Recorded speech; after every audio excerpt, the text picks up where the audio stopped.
We have that. We have this. And then we have... What in the world's going on here? Oh no. Well, let me explain.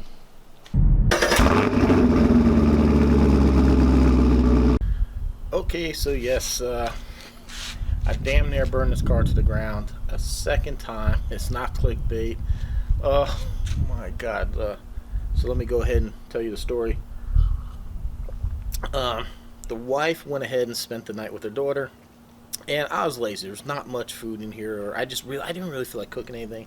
I just had a taste for a burger, and I know I shouldn't because I have too much of this right here, and I'm actually going to be doing a video about this, so guys, get prepared. I think we're going to start doing some exercise best I can, but hey, let's focus. Focus on me, man. There we go. So I went to go to Burger King, get a meal, come home, call it a night. So I decided to go ahead and take the Camaro. I start rolling out the driveway. I get to about the neighbor's house. Smoke's billowing out. I back up, pull into the driveway, and that was puddle number one. I look, there's oil pouring out the driver's side valve cover. So I go grab a socket and a wrench. I tighten it down, start the car up, everything looked good. I proceed on my way. Somewhere down the road, there was a car behind me, and I was looking in the rearview mirror, and I could see smoke coming out. And I'm like, crap. I don't know if it's leaking again or if it's just residual burning off, but it was pretty substantial, so I'm kind of like worried now. So I pull into the Burger King drive-thru, and I do my order. This guy pulls up next to me, and he's like, "You're on fire!" And I'm just like, and I'm sorry, I was just a little bit just like snarky with the guy. Someone I was like, "Dude, I know it's smoking. I know." So then I actually proceeded my order. "Hey, give me this." And he's like, "No, you're on fire." So I roll down the window. I'm like, "Do you actually see flames?" Kind of like that. What an ass. I could have burned my car down being... he's like, "Yeah." I'm like, "Oh, great." So I pull around, and the lady at the Burger King drive-thru, she's like, "Go ahead, park up there." I park, I open up the hood, and sure enough, there it is, a nice orange flame. And, I mean, at least it was just on the collector, the header. The oil probably just ran down there, and it just ignited right there, so it wasn't near any wiring. That was probably actually a good side to have it on, because this side you had the AC box and some other stuff, the computer and all that's on this side. So that was a good place to have it. It didn't damage anything. So she's like, "Do you need water?" I'm like, "Yeah." Or a fire extinguisher, and they're getting it, and I'm just like waiting. And I tell the guy, I was like, "And I hope they hurry up." He's like, "You need water?" I'm like, "Yeah." So he tosses me a bottle. I was able to get the bottle right down in there, squeeze it, put the fire out. So got my Burger King, drove home, thing smoking like a beast. I come flying down the street. I pop the hood. We're in front of the neighbor's house. I'm getting ready to have to douse this thing out. I fly up in the driveway, which is puddle number 2, jump out of the car, throw the hood open, and thankfully no fire. It didn't reignite or anything like that, so I let the car cool off, and then I backed in the street and then backed up to here, and you can see the trail. This is how much oil it's losing. I haven't pulled the dipstick out, but pretty sure I lost a substantial amount. Lucky it didn't damage the engine. No rods were knocking, but I do have 2 sets. When I ordered these valve covers, because they're so hard to find, I ordered 2 sets. So what I'm going to do is I'm going to be pulling that driver's side valve cover on, put that on. Now these I put dry because they're cork. They recommended nothing. They want to use the stuff that somebody recommended. It's called like Indian head gasket, shellac or whatever. It's really, really sticky. I'm going to put that on the head, and then that's going to like pretty much cement that damn gasket on there. And that should keep it from sucking in. The problem is it's, for whatever reason, it's pulling in. So in between the 2 bolts on the valve cover, the gasket's moving in, and then it just exposes everything. I don't know why it's shifting. Cheap valve covers maybe, I don't know. But I'm going to try that shellac. I mean, I drove this thing down the interstate, did all this stuff, and it's been fine. The car's been sitting here, no problem. The second I start it up, and it acts crazy. So, there you have it. I went to Burger King for a flame broiled burger, and damn near flame broiled my car. Happy not anniversary. Thank you, honey. Thank you for flowers. You're welcome. You guys missed in my last video, I mentioned how I accidentally bought these for our not anniversary that was 2 months ago. Oh man, don't send me alerts before I've had my first cup of coffee. Alright everyone, today I'm going to do a little bit of work here on the heavy Chevy. Something I want to try. If you guys remember, if you watch my videos a lot, Auxbeam had sent me some LED headlight bulbs to try on the Chevy Cruze. The first set they sent me didn't work. Not anybody's fault. For some reason, all the catalogs call for this bulb, which I don't remember what it is, for that car. But that wasn't the right bulb. Once I actually took it out and got the number off the bulb, I contacted the company that sent me the bulbs, Auxbeam, and they sent me the right ones, and we got the review done, and they let me keep the original set. I checked out this, and I believe these will fit. These are actually the socket for this is actually called for the high beam, but from what I read on the forums, the high beam can actually go into the low beam. Now these are just standard 55 watt bulbs, so they're not going to be super bright like a high beam, so no worries with that. But we are going to test it out. If it does fit, I'm going to make sure it's not blinding and stuff like that. But hey, I have them, doesn't cost me anything, and I gotta say the halogen in here is just abysmal. It's horrible. It's I hate driving this thing at night because there's almost like no light. It's kind of like the Cruze when I first got no light whatsoever, which is really surprising. These are the better headlights for this. This is the upgraded front end. The standard front end just comes with the regular rectangular headlight, and you would think these halogens would do a lot better, but they really don't. So nothing ventured, nothing gained. You know, let's go ahead and pop this in and see if it works. All right, unfortunately it didn't work. Those sockets are like a 9012. This is a 9006. Said I read on the forums that you can put the high beam in the low beam socket, but obviously not. That's not going to work. So I do think I'm probably just going to go ahead and purchase a set. Try them out because, you know, it's kind of a safety thing to be able to see. And I mean, the Auxbeams did fantastic in the Cruze. They don't blind anybody. I've never been high beamed with those things, and they do a great job of putting light on the road, especially in the rain. Before, the factory headlights in the rain, I couldn't see nothing. But I've had those bulbs in the car for quite a while now, maybe a year or so now, and absolutely no problem. So I wouldn't hesitate again to put them in. So maybe I'll see if they can't. Maybe they want to sponsor another video. Maybe we do another giveaway. So I have to check it out. Maybe I give away these right here. Maybe I should do that because these have been unused.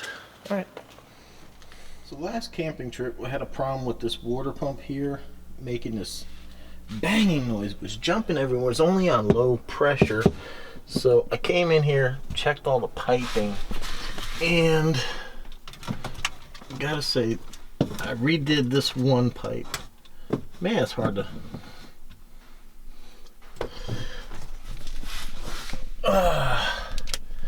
This one here coming off the water filter, if you look, there's a 90-degree right there. What I'm going to do is I'm going to bolt this up. So, but they had it running, this hose here was under all these hoses, so it was pulling down like that really, really hard. And I mean, it doesn't take much to figure out that that wouldn't last long before it's going to break. You know, this little plastic elbow that's on that side. So I redid that, and I'm just going to go ahead and, you can already tell the plastic's already somewhat bent, but I'm going to go ahead and nail that up. But there's a filter right here, which I know lighting's horrible in here. There's a filter right here. And when I found this whole thing was plugged, what looks like plumber's dope.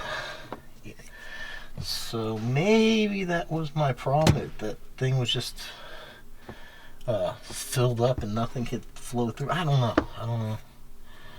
I also took this bottom piece off. I didn't see any obstruction, so we're gonna go ahead and put this back together. And if it still thumps and shakes, rattles, and rolls, then I just have to assume the motor's bad.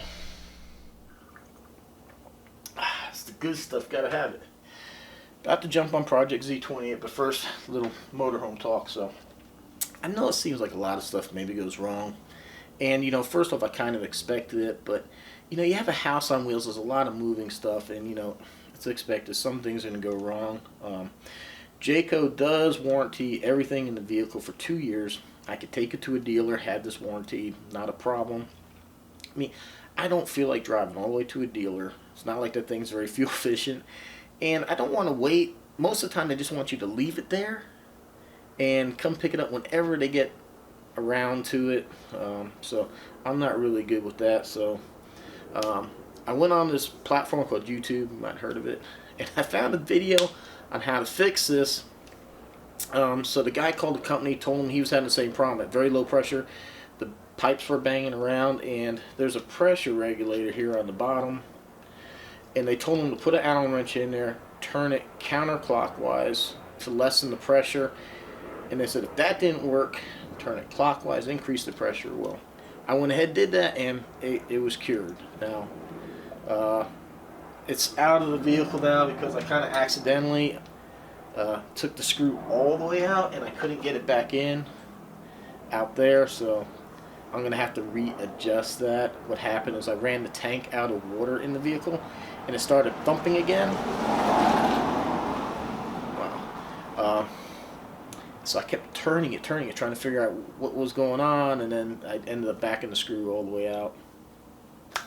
And it's just because I don't keep a lot of water in the tank, because when we go to a campsite, we're actually plugged in. So we have power, and we have water, we have a hose. So I generally don't need to have all the extra weight in the vehicle. I usually keep like 10-20% in the tank, so that way we can wash our hands and use the toilet and stuff. So yeah, it does appear to. I did get it to stop. So it was running really smooth until I ran the tank dry. So let's get underneath here. Let's check this out. All right, so here's the gasket that came out. You can see it pulled the whole gasket in, and it ripped these tabs again. Now, I did drill these holes out a little bit to try to take some of the pressure off of here, so I'm not going to do that this time. We're going to go ahead and see what happens, but this is what I was talking about. And it should focus this time. I forgot the last video.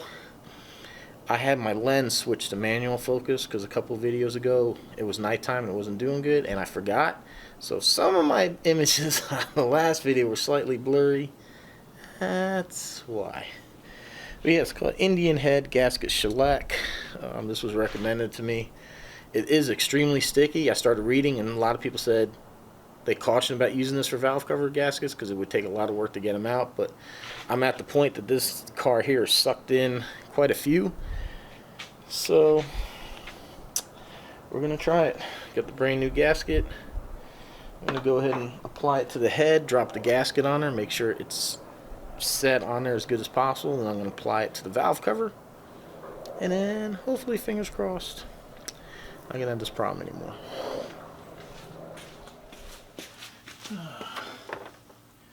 Okay, anybody want to take a wild guess how much oil this lost? 3 quarts. I had some oil left over in one of those big 5-gallon jugs. I put 2 quarts in here, and it brought it up to the hash marks where it says add a quart on the dipstick. So yeah, 3 quarts we lost. But don't worry, I never lost oil pressure, so everything is good. I'm going to go ahead and finish filling this up. We're going to start it and see how it goes.